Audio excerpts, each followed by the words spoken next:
And today's episode might change the way you think about how relationships you had and how do you see every relationship we have ever had. To change the exterior, we must start from the inside. The inner child recognizes that pattern in the adult.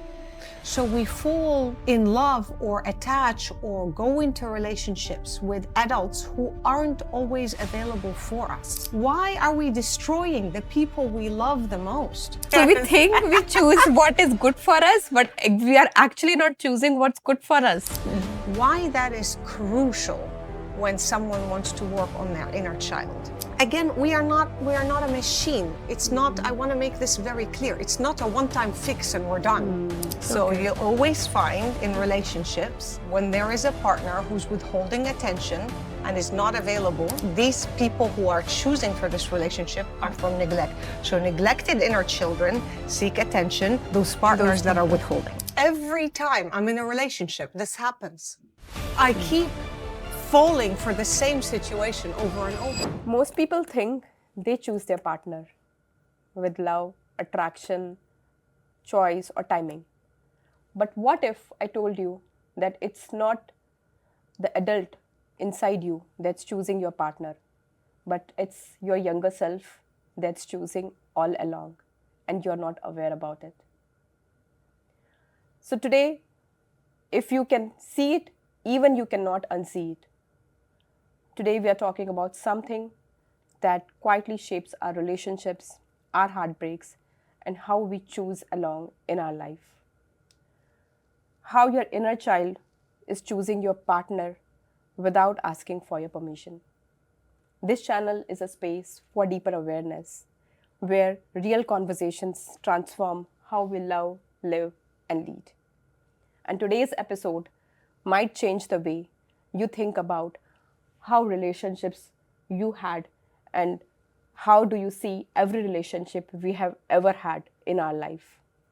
This episode might feel a bit uncomfortable. It may change how you see love, attraction, and your past relationships forever. Today with me, I have my guest as Robbie. Hello, Robbie. Hello. I'm really grateful that you are here. She is a global transformational coach who have healed and helped many adults and children in their journey after healing their inner child and guiding them at the right path. It's so nice to be with you. Nice to meet you. And I love this initiative that you're doing. Thank you so much, Rob. Really. It's an honor to be your second guest. Yeah. And I'm loving that you're doing this. The more the better, because the more we all learn about ourselves and our inner self and inner child, the better we function in any world, in today's world. Yeah. We have a better and improved version of ourselves, and we can understand what's going on. So to introduce myself, I'm Robbie Zein, as you said. I have worked with thousands of families over the years. I have about 20 plus years experience in parenting, childcare, education. I've worked with teachers and parents. And the mission is really simple. With what I'm doing, what I'm trying to do is to help people reconnect with themselves. Because once we stop and we reconnect with ourselves and acknowledge the inner child inside, we can then see that there are patterns and wounds from childhood that are playing silently in the background that affect everything you do today. Everything, from the job to the children to the relationship, which is what we're going to talk about now. Everything you do today is programmed by an initial program when you were a child. And realizing this is profound, because then you can see the patterns and see what's working for you today and what's not. Whatever is working, great.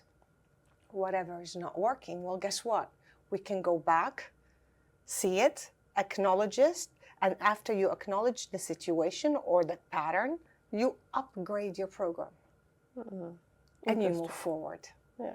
And by doing this, you create peaceful adults, loving, peaceful adults. When you got a loving, peaceful adult, you have a loving, peaceful relationship. Yeah. When you have a loving, peaceful relationship, you have a loving, peaceful family. When you have a loving, peaceful family, you have a loving, peaceful neighborhood. And so it goes. Loving, peaceful society, loving, peaceful country, loving, peaceful world. Because I really believe it all starts from the inside out. It's not from the outside in. Life is driven from the inside out. To change the exterior, we must start from the inside. And that's why when you contacted me about this topic, so this is beautiful, totally my cup of tea. Let's talk relationships and inner child. Because so many people struggle in relationships, not knowing that they're choosing their partner from the inner child side, right? And so, maybe I'll define for people who are listening what the inner child is. The inner child is our earliest memories when we first came to this world. So it's who we were as children, when we were pure, innocent children, the way that we learned about love and hate and how to handle conflict, the way we've understood our worth, if I'm lovable, if I'm not, the attachment style we had with our mom and our dad and our parents and our schooling.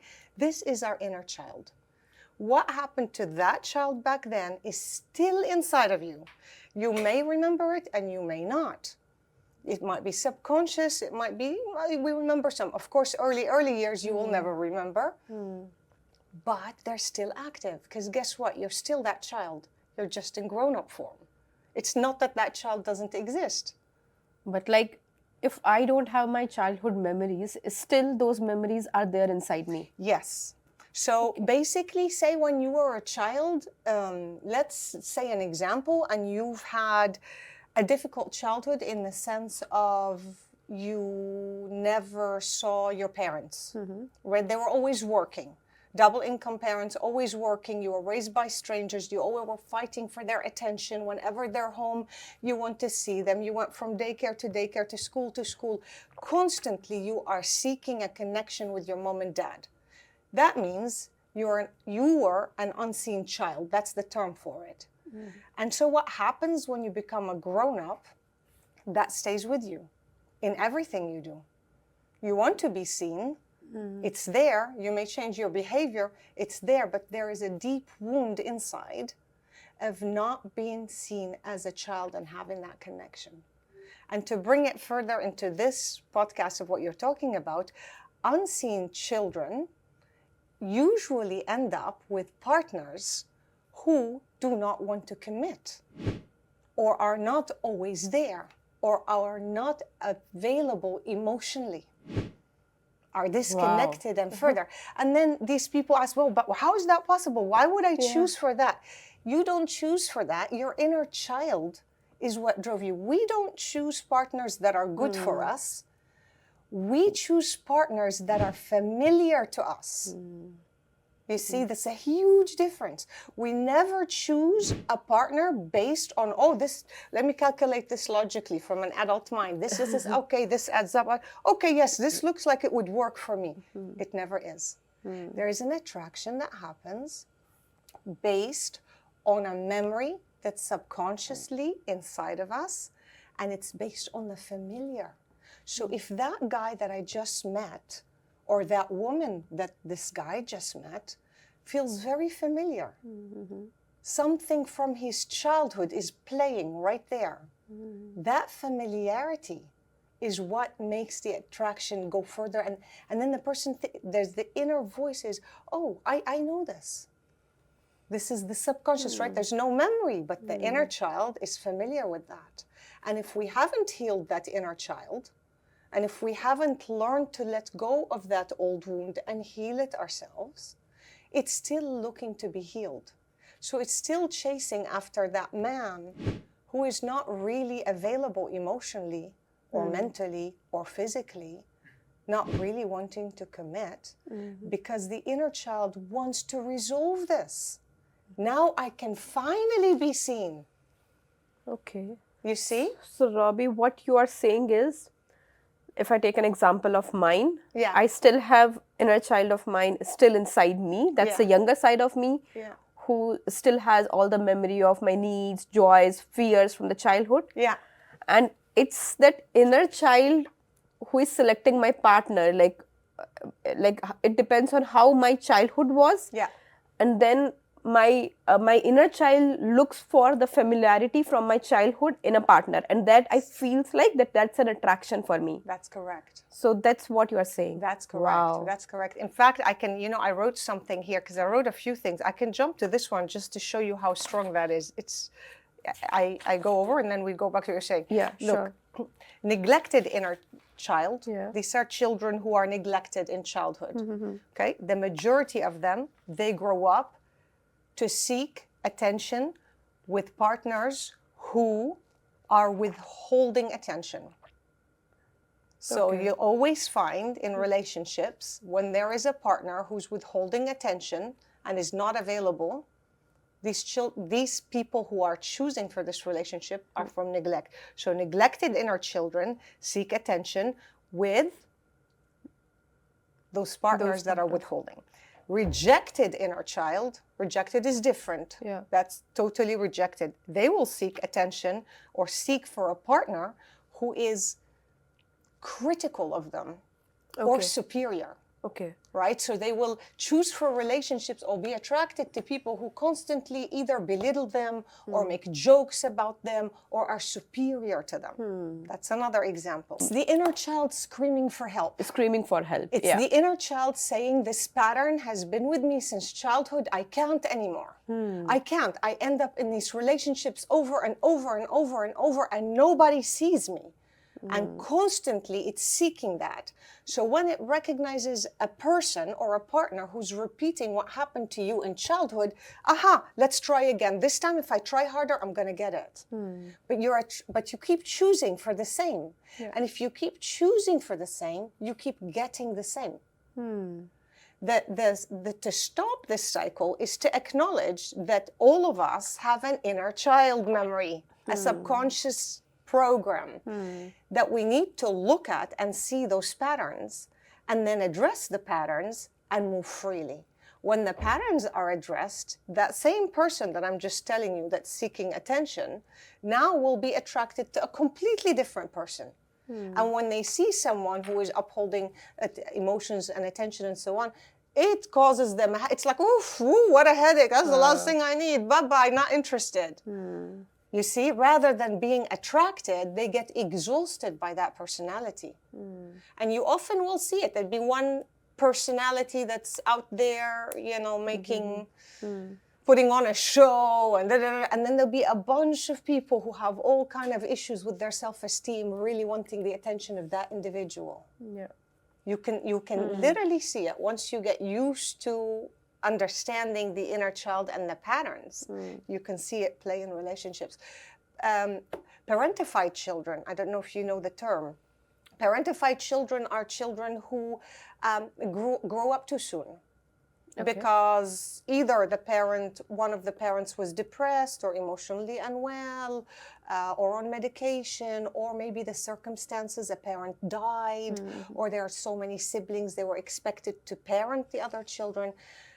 These are children who are made to be an adult when they're not. So constantly they're told, grow up, you're responsible for this child and that child, help your mom.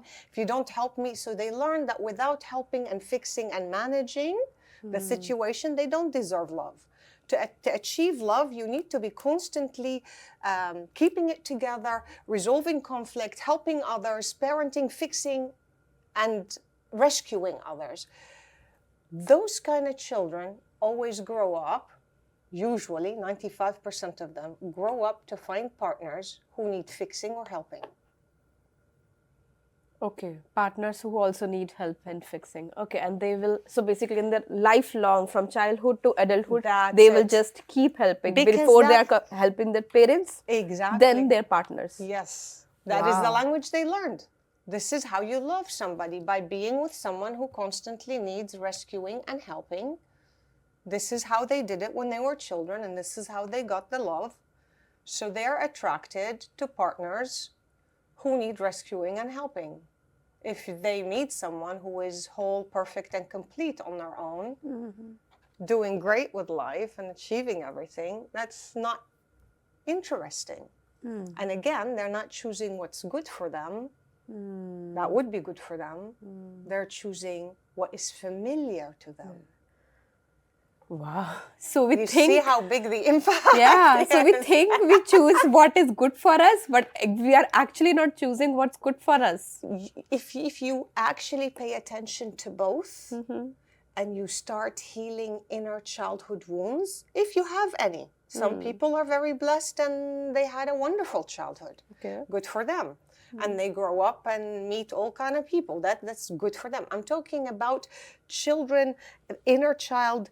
These are examples of inner child formulas, right? So X trait in my inner child wants Y trait in his inner child. You see how it works. Yeah. So if I am parentified, I really am attracted to people who need help and seem anxious, and because then I can help them. I want to always be rescuing them. My nervous system is always on that overgo. Otherwise it might be boring for me because I don't know otherwise. So these adults that come to me and say, I don't know what's wrong with me, I keep ending in the same situation over and over and over. Every time I meet a girlfriend, it's like this. She's depressed, she's got this, she's got that, and I have to help her, and I have to... When will I ever find a relationship where I can just relax? And my answer is, when you stop and look at yourself. Look at your childhood. Were you a child who was expected then to be a parent to your parents? Are you still a parent to your parents? Your nervous system is exhausted, and this isn't the language of love. This isn't. This is what's familiar. This is not adult love. This is childhood familiarity because you feel comfortable, because I know this. You know, it's very interesting how humans... We are creatures of change. We hate change. We like habitual, repetitive patterns.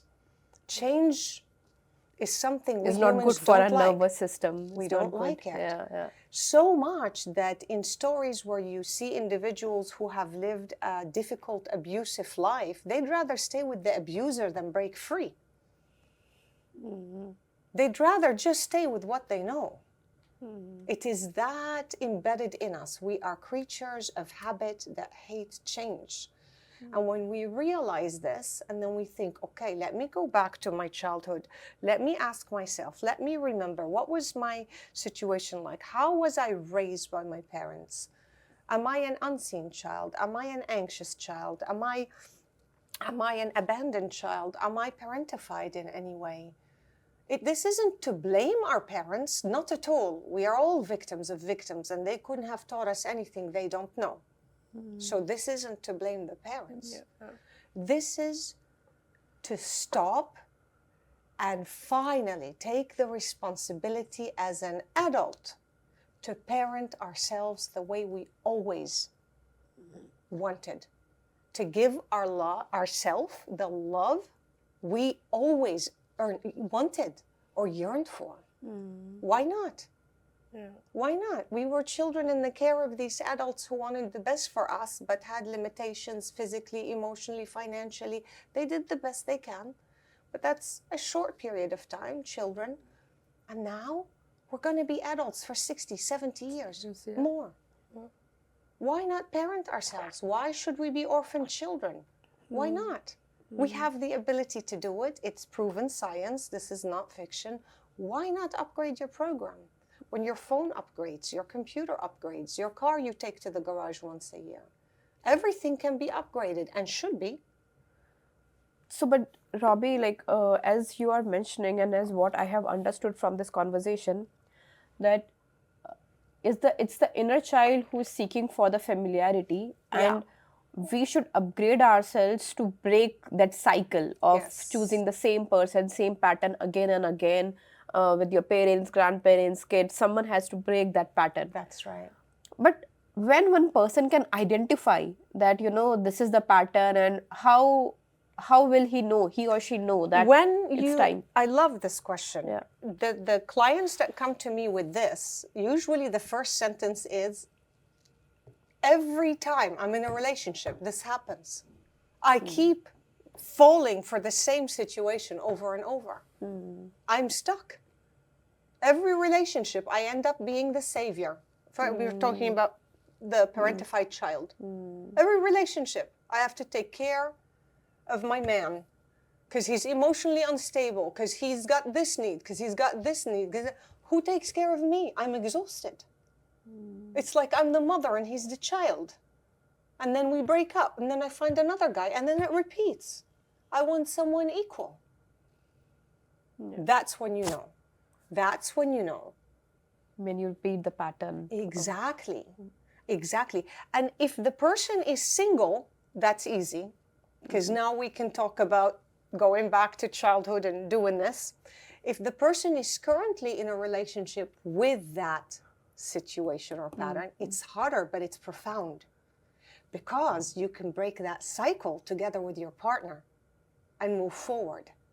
There are steps that you can take to do things while you are in the relationship. Whether the relationship will succeed or not, that's upon them too. Okay. That is not something that you can predict. It is not a statistical, it's not numbers.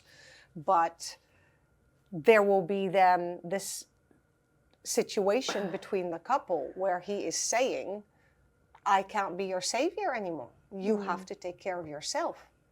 I can be here to support you, but I am not to be constantly drained to save you.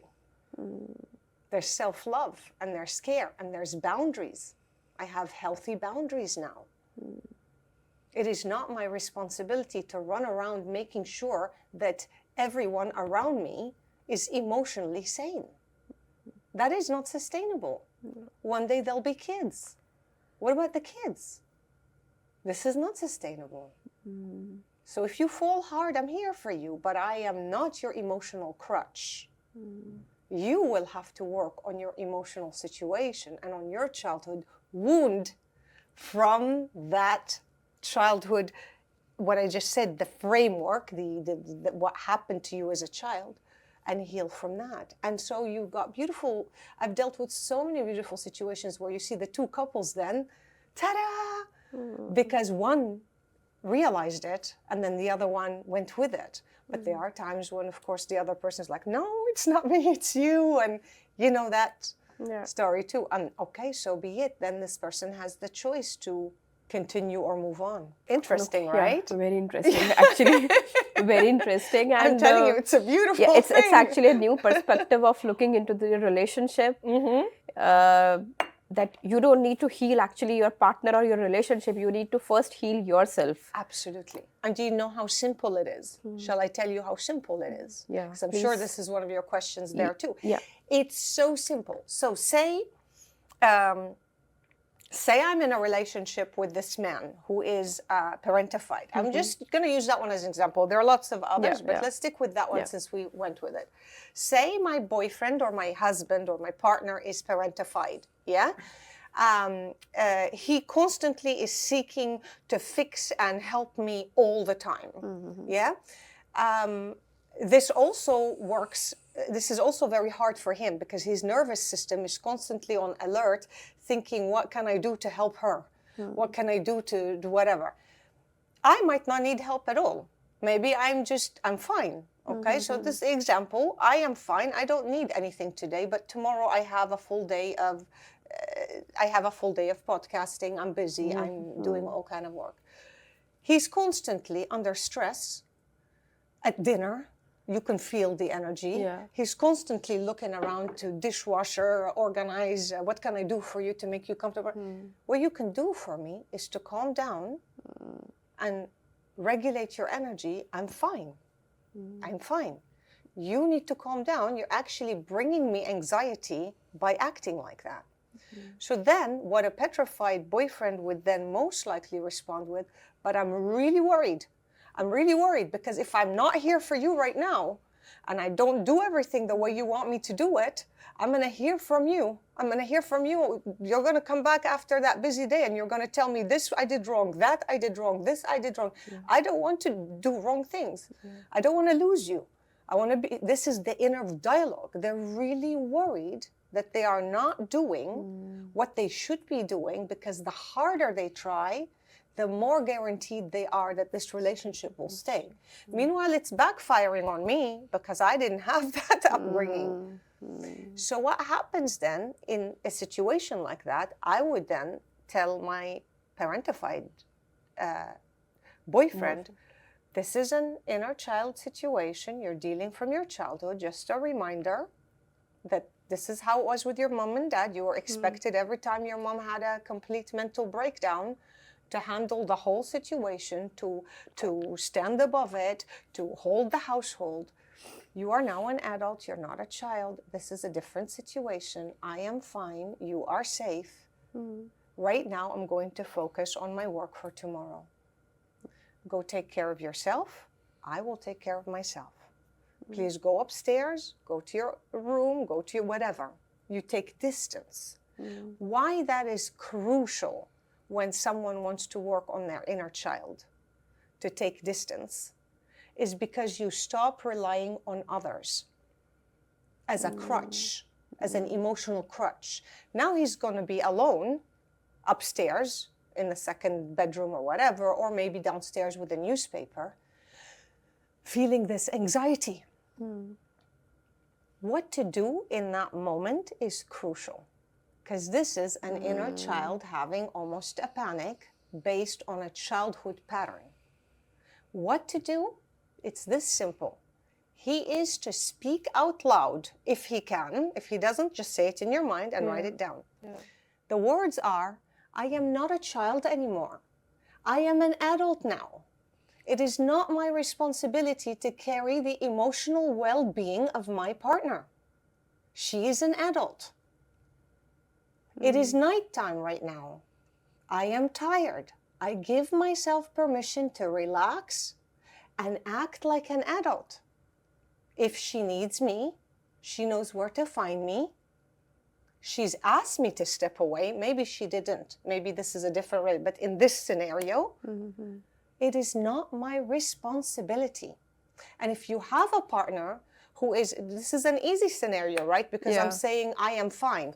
But usually that kind of parentified child chooses a victim, chooses someone who needs rescuing. He's choosing someone like his mom or his dad or whatever.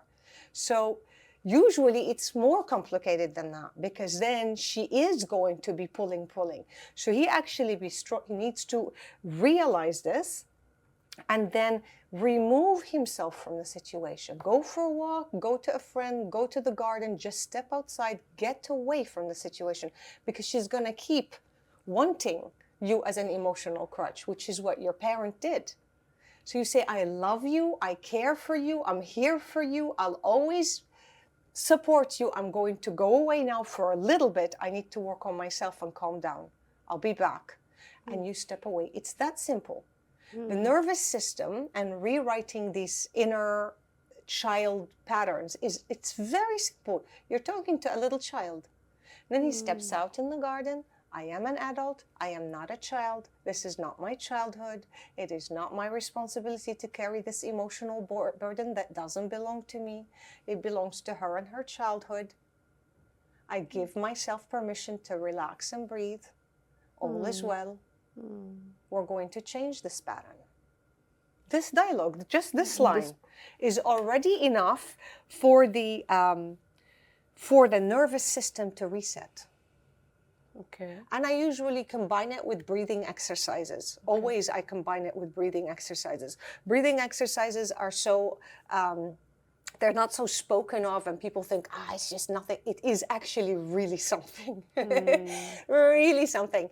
Did you know that holding certain points and breathing a certain way just for 2 minutes can completely reset your nervous system? Completely, like you had 2 magnesiums and a paracetamol with a wine. you know, wow. Poof, your entire panic attack goes down. So easy with breathing. I usually combine it with that. Can you tell our audience, like, maybe a small breathing exercise that they can do when they're panicked? One of my favorite ones, well, there are different ones for different situations, but one of my favorite ones, and I just put them in that handout that I was showing, that was from last week's piece event. If you touch is very important, okay? It's very important in general, but for the inner child even more, because this sort of holding really helps. Yeah. So what I would do is both hands have to go on the rib cage, one above here, where on the chest, and the other one right under. So you're still on the rib cage. You can feel the bones. Yeah. And this touch is already really important.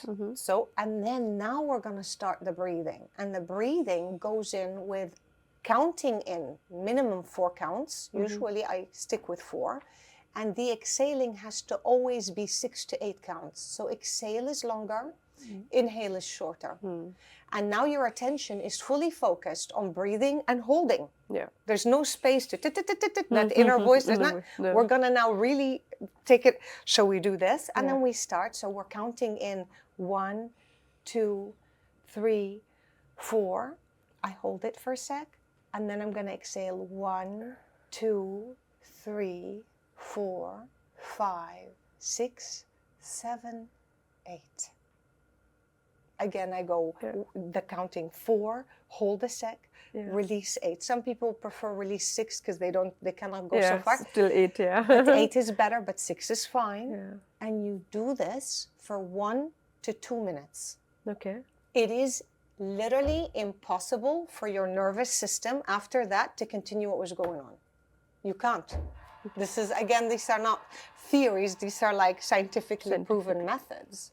So then that's great if you can combine that with the dialogue of Robbie. You are safe. You're an adult now. I am an adult. I am not a child anymore. This is not my mother. This is not my father. This is an adult relationship. My partner is capable and should be capable of caring for themselves. If I have chosen for something that's repeating my childhood, I hereby give myself permission to step away emotionally for her well-being and my well-being, for his well-being and my well-being. And I do that by giving myself permission to step away. I take care of me, you take care of you. And when one of us falls, we hold each other. Not 24/7 draining your system because you are her savior or his savior. And the sad thing about these cycles, the parentified one, for example, that we're talking about right now, is they have no boundaries either. Because they've learned, they grew up without boundaries. So the harder I try, the better. The more I give, the better. If it didn't change, I need to give more. If I didn't, I need to do more. And they do more, and they do more. They overextend. They overextend. After a month, after a year, after 2 years, they are emotionally drained, physically drained, mentally drained. They're like walking on eggshells. They're an empty shell. It takes this, and their world collapses. And these relationships always end with resentment and a complete collapse. And it's that simple. It's 1 + 1 = 2. Yeah, I think it sounds simple, but it's very difficult to identify your patterns and to have that self-awareness. Actually, that's important, right? And have you seen in your work experience or in your life till now, have you seen people or adults who are in relationship and identify each other's pattern, these inner child pattern, and they fix each other? Definitely. Is it possible? Yes, definitely possible. Actually, if you pay attention to it, you'll notice that most people talk like that. Yeah. When you're around couples that have been together for a while, she'll say, oh, he's always been like that. He's just like his father. She acts like this. She's also like, she grew up like that. It's like a copy of her mother. You know, they say things like that. But again, this is the logical adult mind. They're not seeking connection with an inner child to upgrade a program that was malfunctional to start with. You see? So what I'm saying is, it is actually, everybody's pretty much aware of it. It's not a surprise.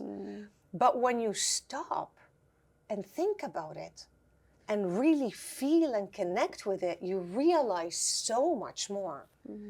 And knowledge is power. And the fact that the brain can think of itself and upgrade the information, I mean, why not? It'll improve everything. If you improve these situations in a relationship, if you work on yourself and you heal and you create inner peace and inner joy for yourself, so you don't have to suck it off your partner, and you become the joy generator, where you find joy and you spread joy. You bring that to your partner. And when you have kids, they grow up in that. You bring it to your kids. They watch mom and dad generate joy together, hold each other through bad times, good times. No one is pulling the other one and sucking them empty or draining them. And they grow up with a healthy pattern from the beginning.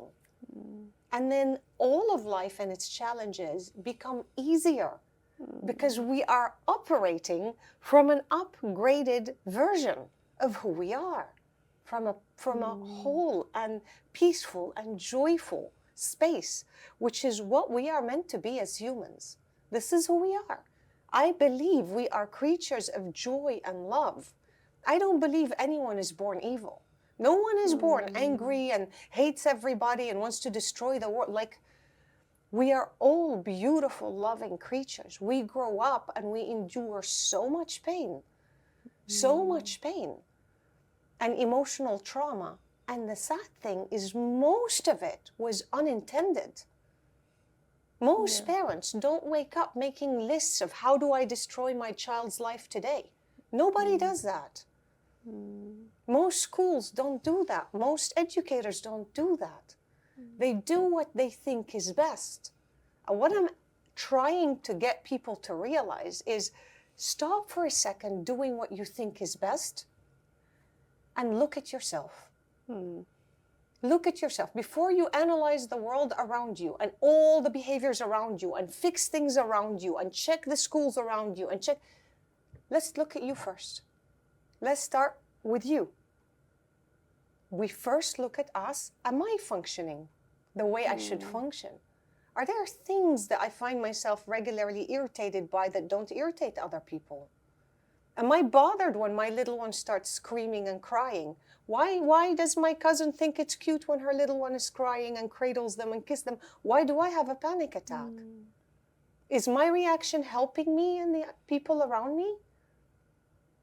And if not, let's fix that so we can move forward. Again, we are not a machine. It's not, I want to make this very clear. It's not a one-time fix and we're done. It's an upgrading situation. It's the same, your body, your avatar, it's like a vehicle. It's driven from the inside out. You decide when to drive, where to drive, when to accelerate. You decide if you don't want to take any lessons. You decide if you want to break the rules. You decide if you want to slow down and sit on the side of the road and weep and cry. You decide what you want to do. You're driving this vehicle. So then, is it necessary or not to stop and check the oil, check the gas, check the brakes? If next month you're deciding to drive to Spain, good for you. What do? You go check the car. You make sure it's got enough this. Is it safe? I'm driving all the way. Yeah, okay. Where do I need to make stops? I'll stop here, I'll sleep here, and then I should arrive in 3 days. But then when your body or you have a project to achieve, we as people, like, okay, I have to achieve this, I got to do it. And then we milk ourselves. Did you stop for a minute to check what's inside? Did you stop for a minute to see what can you achieve right now? Maybe your vehicle can't drive to Spain. It's going to collapse before that. Maybe your tank cannot take enough fuel. You need a different kind of vehicle. Maybe you need more stops. And what you need right now is not necessarily what you will need in the future, because we are constantly changing. We now have 1 child, you and I. We may have 2 or 3 in the future. We are now healthy, you and I. We may have something wrong with our health in the future. We may be financially stable now. We might not be in the future. Life is ever changing, which means we need to be ever changing to accommodate what suits us and give a boundary to what doesn't suit us or stop it. And by helping ourselves, we help others around us. Yeah. Happiness is our gift to our loved ones and everyone around us. So trying to fix the kids or the partner, It's not the solution. it's not the solution. It's not. It's a temporary, imaginary solution. You've got to start from inside, and you've got to hope that your boyfriend or your girlfriend or your partner will also do the same. Will see this and they'll think, "Oh, this is fabulous. Let me do it too. Why not? It's only beneficial." And that's the hope, is that that's how it goes. And so you can flourish together. And if that doesn't happen, then they weren't meant to be in the first place. Don't repeat your childcare or child situation or childhood. Yeah. That's such a beautiful message, Robbie, and I feel that you are doing really a great work. Thank you. But as I have seen that like couples and people these days are very much bothered and worried about their health, that okay, they are fit or they are eating healthy, but no one is worried about whether they are emotionally fit or whether their inner child, there is any inner child wound, as we say, because I think people think that okay, this is very abstract or spiritual thing, That's right. something like that. So how can we fix that? How can we make people more aware about this inner child wound, inner child healing? Like what do you think should be done for that? Because this is also very much important. Yeah, I mean, this is the whole mission of my work, right? Awareness that it's all about parenting. It's all about parenting ourselves, and parenting our children. That's what it's all about. Leadership is parenting. It's all about parenting. So my mission is to bring awareness to this. I think that to answer your question, my message would be is stop and ask yourself. I would ask people to just stop one time a week, 10 minutes, cup of tea, sit down or cup of coffee and ask yourself, go for a walk, whatever suits you, 10 minutes. Am I where I want to be in life? Am I happy? Am I happy? Is everything okay? That's actually a very great idea. Maybe also we can try this with our audience. So if you are listening to this podcast, maybe you can start doing this activity, this small ritual every week, and share like what do you have any inner child wound, and you can share this in comment. And this would be an inspirational story for others. Totally. Like who are going through this podcast, they will read the comments and will get inspired that maybe, or they will identify or recognize their pattern after reading others. Exactly. So this will actually really help people to understand, because understanding and getting aware about is really important. Exactly. So yeah. Exactly. So please follow this pattern and please share in the comments if you identify any of this inner child wound inside you. Sit with a cup of tea. Before scrolling away any video or social media, just sit with this conversation. Comment in the comment box if you have identified any pattern inside you and share your story with us. That's really powerful, Robbie. Thank you. Thank you. And I think I will add to that if a very powerful moment to realize that you might be operating from an inner child in a relationship is after a quarrel with your partner. When we all have misunderstandings, exactly. Right? When you sit and ask yourself, am I feeling anxiety? Am I feeling uncertainty? What am I feeling? Am I feeling emotional disconnect? These signs, that's most likely coming from your inner childhood.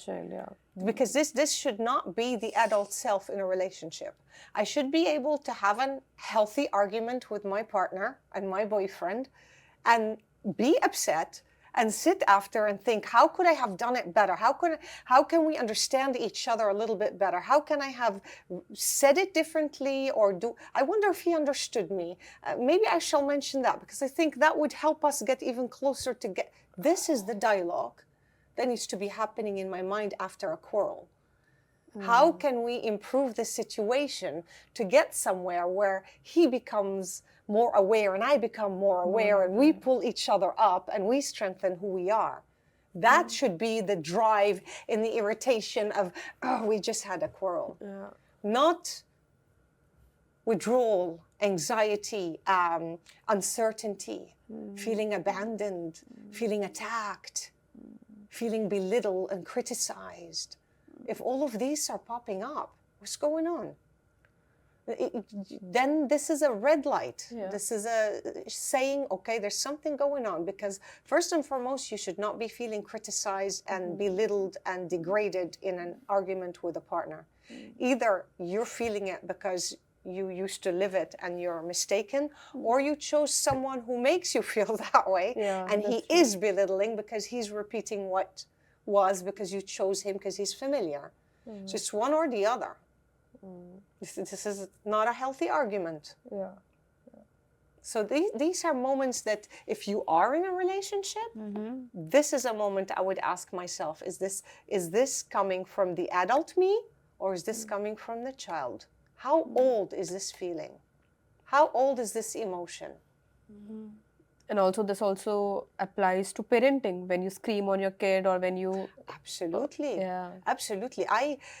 My first business was in childcare education, and I'd done that for more than a decade, and it was my passion, and it still is my utter and complete passion, because when I'm working with children and families, you're working with the child before he is an adult. I love that so much.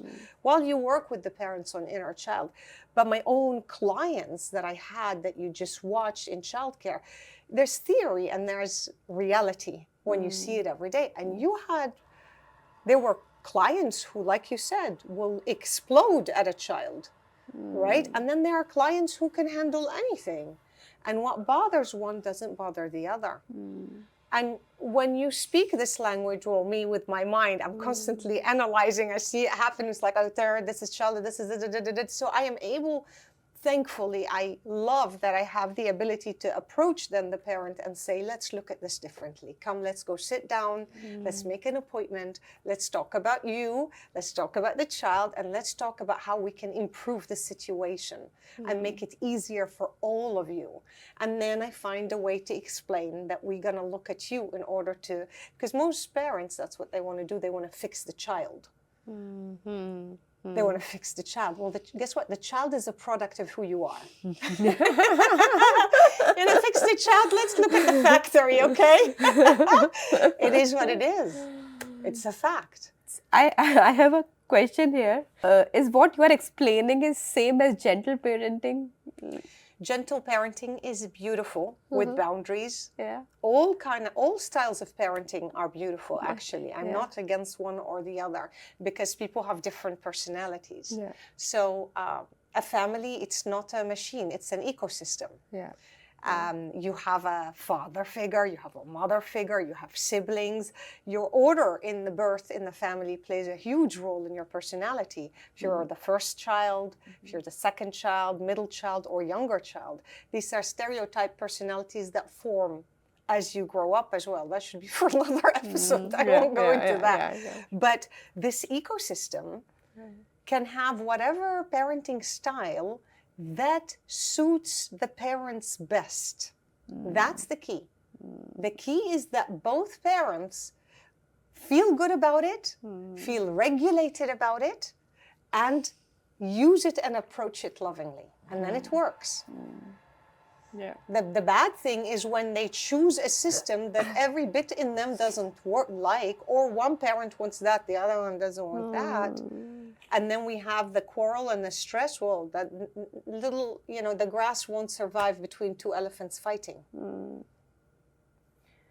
So coming back to our relationship problem. So you mean like these days, of course, it's very common that couples live together, then after a few years they get into fight, then they go to relationship coach. Yeah. So, I guess what will be your advice to them? My advice to any couple who is finding the relationship going south and wanting the relationship to work is to individually work on themselves. The couple counseling is fantastic as an addition, but not without individually working on yourself. That is so important. Actually, I think that's missing, because most of the couples don't understand that. Yeah. Because we think that, okay, if things are not going good, go to the couple counselors. She will fix it. She will She'll fix him. Yeah. Or she will fix her. Yeah, exactly. Nothing is wrong with me. Yeah. She will make her see my point. Yeah. You know, in the end, if you really honestly want this to work, you have to work on yourself. And there is no better time, place, or date to do this than today. Today, we have internet. We have tools. We have books. We have research, facts. We have so much. Take this journey, step aside, contact someone who works in that field, like me, or anyone else who does it. Or maybe don't, just work on yourself alone. Find time every week on Thursday from this time to that time, or on Sunday from this time to that time. Guess what? This is my time, me, myself, and I. I am going to look at myself, at my childhood, at what formed me, at my program, and I'm going to see where I can tweak it, what I can fix, how can I deal with unresolved trauma, what is causing what. I'm going to Google it, I'm going to search it, I'm going to study it. Maybe I'll get a coach, maybe I won't. This has nothing to do with couples therapy. This has to be done. You want to take couples dancing lessons? First, you need to go to the chiropractor and make sure your muscles are moving. First, you need to lose weight and make sure you're mobile. First, you need to make sure you got your magnesiums, you're not aching. And you need to make sure your avatar is functional before you're going for dancing lessons. Wow. I'm really getting goosebumps after this conversation. Today, I'm going to sit alone and I'm really gonna think about my inner child. Do that. It is really honestly the best thing I've ever done in my life. People often say, oh, you must have had this and that in your childhood and whatever. I can tell you, I had the toughest upbringing. I really went through it all. And this is why I do this with joy, right? It's sometimes what doesn't break us makes us, you know? And I made this promise to myself from the time I was little. I knew this cannot be. It just cannot be. I don't want to see people live like that. I don't want to see children treated like that. Why are we destroying the people we love the most? We are touching the future with our hands when we have children. And before they are out to college, they're already emotional issues, mental issues. You look around now, depression, suicide, it's insane. Why are we doing this? All it takes is self-love. I want to know myself. Every week, I have an appointment with me, myself, and I. Wow. Every week. That is never, ever not a day in you look at my week, there has to be. It's scheduled in there. This is self-love at its best. This is when I ask myself, what can I do for you today? What is bothering you this week? What is exciting? What can I do for next week? It can be anything. It can be something like, oh my gosh, I'm really craving some sugar. I'm going to go get myself some ice cream. It's that inner child love, right? Because maybe when I was a child, if I said I needed, no, sugar is not good. Now is not the time. No, maybe. And now I can give it to myself. And it sounds simple, but I'm resetting my nervous system. I'm getting away from the flight or fight response. I'm creating inner peace and inner joy. And if I have inner peace and inner joy, everything functions better. My emotions are regulated, my thoughts are regulated, my avatar is healthy, my organs function better, I sleep better, I talk better, I'm happy. And that grows with me. So the importance of having what I call me time once a week is above and below. And you can change it. People can decide, oh yeah, there's so much I want to work on. I don't know where to start. Okay, book an hour or two with yourself. Or maybe 2 times a week. Whatever suits you. A schedule like that isn't to keep you prisoner. It's just to give you a holding and flexibility. So be flexible. See where you would like to, during your week, schedule time for yourself. Because you have time for your children, you have time for your boyfriend, you have time for your job, you have time for your friends, you have time for your parents. Sorry, do you have time for yourself? So there it starts. Getting to know yourself, getting to know your strengths, getting to know your weaknesses, getting to know if you can upgrade your program and work on those weaknesses, getting to know if you have some hidden traumas from your childhood that are subconscious, that people who loved you, bless them, caused without knowing. Now you know it. Getting to know how to fix it. How beautiful to learn these things and apply them and watch yourself evolve. And if you talk about it, it's even better. Share it with your partner. Tell your partner you're doing, not to force them to do it. Just share it, because they can watch this happen. I've always shared it with my son. Always, from the time he was little, I'll say, "Ooh, mommy's time is coming up." I had an alarm on my phone at 3 o'clock. And when it went, he knew that's mommy's time. So I had 15 minutes to myself because he was too little. So then he knew that's time that he can do anything for himself. So he would get a book and sit down next to me and start reading. He knows that time I'm not going to get up and get milk. I'm not going to chase him in the garden. I'm not. This is mommy's time. He watched me love myself, and he grew up to love himself. Because when you teach him Spanish, he speaks Spanish. When you teach him Chinese, he speaks Chinese. When you teach him self-love, he speaks self-love. That's easy with children. But in a relationship where there aren't any children, you still speak about it and show it. And you hope that you chose a partner who will grow with you and hear you and try to do it and understand and evolve with you. That's so profound, Robbie, and thank you so much for sharing your story. It's really magical and very inspiring. Thank you. I loved every minute of it. I love talking about it. It's a pleasure to sit with you and talk about it. And thank you for starting this awesome podcast. Yeah, it's my pleasure. I have one more question for you. Yes. So when we say that inner child is healing, it's not about becoming someone different or choosing differently, right? It's about knowing yourself, understanding yourself. That's the meaning of inner child healing. Yes. Okay. Yes. See it like you're riding a bicycle and your ankle is bruised. It's not about giving the bicycle away. It's not about stopping this hobby that you love, which is cycling.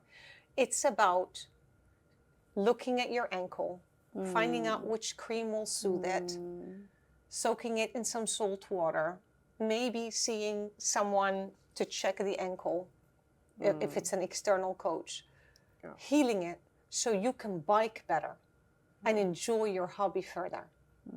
It's not about giving up. I am saying, if your ankle hurts and you love biking, please don't keep biking while your ankle is throbbing, because it's going to throb more. And there will come a point on this hobby or biking path where your pain will become too much. It is not sustainable. At one point, a little inflammation in the ankle is going to become bigger and bigger and bigger, because you're not practicing self-love. You're not stopping to check what's wrong. You're not healing what's hurt. So you are pushing yourself into discomfort. And that habit of being in discomfort comes from your childhood. It isn't a logical, smart thing to do today. We only make ourselves uncomfortable and accept discomfort because we learned it as a child. That no adult that's rational and healed will say, "Oh, I love to make myself uncomfy. Let's bike through pain." Most people don't even know the ankle is hurting. They're popping paracetamol and oblivious to what's going on. So that's to summarize what it is. It's not to give up biking. It's not to give up the bike. It is to watch yourself and care for yourself and love yourself on this biking journey. Today your ankle might hurt. Tomorrow your back might hurt. Maybe for years nothing will hurt. Maybe suddenly it will rain and it's not your pain, it's someone else's external. You'll always need to stop and ask yourself, what is going on? Do I need an umbrella? Is this my pain or someone else? Can I do something to soothe this ride? Can I make this ride more enjoyable? Shall I have a cup of tea with me on the bike? Shall I take a different route under the trees? Is this bike still functional? It's about stopping and asking yourself and looking inward. It's not about removing it and dropping it. It's not. It's not. The speed of life is very quick nowadays. And people find themselves in relationships while they're juggling a job or are a student, or they're caring for their parents, or the speed of life is really very, very fast. And so if you're biking that fast, you may not even know your ankle is hurting. And I'm saying it doesn't cost much to plan 10 minutes a week. Yeah. Everyone has 10 minutes a week. And how to start? You start by asking yourself, what do you want? What can I do for you today? 10 minutes. You start by that. I am here today to do something for myself. Some people told me they had to cry when they asked themselves that question. I've had people say that the minute they sat down and they had that, what can I do for you today? They looked in the mirror and they started weeping. Never have they ever checked with themselves. Because it's about go, go, go, go, go, go. And once you meet yourself and you have that connection, from there on, you'll start feeling, oh, next week I would love to do this for the oh, next week let's do half an hour. I want to find out what attachment style I am from my childhood. Oh, wait, I want to find this for the week after. And so on it goes. But the start is make an appointment with yourself and sit with yourself. You'd be amazed what you would find. And the people who I have worked with a few individuals who just couldn't do it, and they're the people who need it the most, right? It's the people who cannot do it. Yeah. I really understand. I cannot be alone. There Yeah. are people that just don't, I cannot be alone. Yeah. So you keep trying. That's really amazing and a big insight. Thank you so much for sharing this. I have a question for you. What's the most common inner child wound that is destroying adult relationship today? I will say that the most common one, without any doubt, is abandonment. So this is a wound from childhood where the person grows up, or the child grows up, feeling emotionally abandoned. Can be physically as well, but the feeling of emotional abandonment. What that means is that love is sometimes there, but sometimes not. Most of the time, they're chasing after it. They don't know if it's there, right? They feel abandoned. So they're on the chase to try to find this attachment or this emotion that they can't have. What happens is when we grow up like that as children, we become adults that chase after or are attracted to people who don't give us enough attention. The inner child recognizes that pattern in the adult. So we fall in love or attach or go into relationships with adults who aren't always available for us, who are not emotionally stably available for us. For one reason or the other, this could be, of course, based on their childhood and how they grew up. Yeah. So that's what we are attracted to. The problem with that is the message that this kind of child learns is that love depends on performance. Love depends on how I act as a child in order to get that love that I'm not getting. So they keep trying and trying and trying. And it is by far the biggest problem you see in relationships. Many of us, sadly, many of us adults have grown up in that category where the constant love and attention, of course, that we would crave or want wasn't there. Parents are working, schools are overwhelmed with numbers, teachers and staffing is difficult. Adults don't have the individual time for children. And children end up feeling this chase for love, and they feel that they have to act a certain way. And they learn that love is inconsistent. It comes and it goes, it comes and it goes, it comes and it goes. And sometimes it goes for very long. And in it, there's a fear of abandonment that's always there. So you see it in relationships play in ways where couples struggle because whenever there's an argument, that person in the relationship who has this childhood experience goes into panic. They become clingy. They become scared. They think he's going to leave me, he's going to leave me, she's going to leave me. There's that constant fear. Even after having that fear of abandonment from the childhood, we choose the same kind of partner. Yes, because it's not healed. It's a wound that needs healing.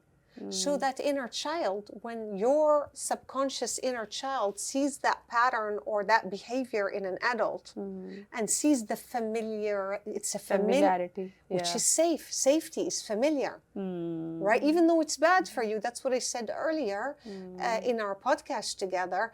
People end up staying in abusive situations. They end up going back because of how much they are afraid of the unknown. People end up staying in an uncomfortable situation. That's how strong it can be.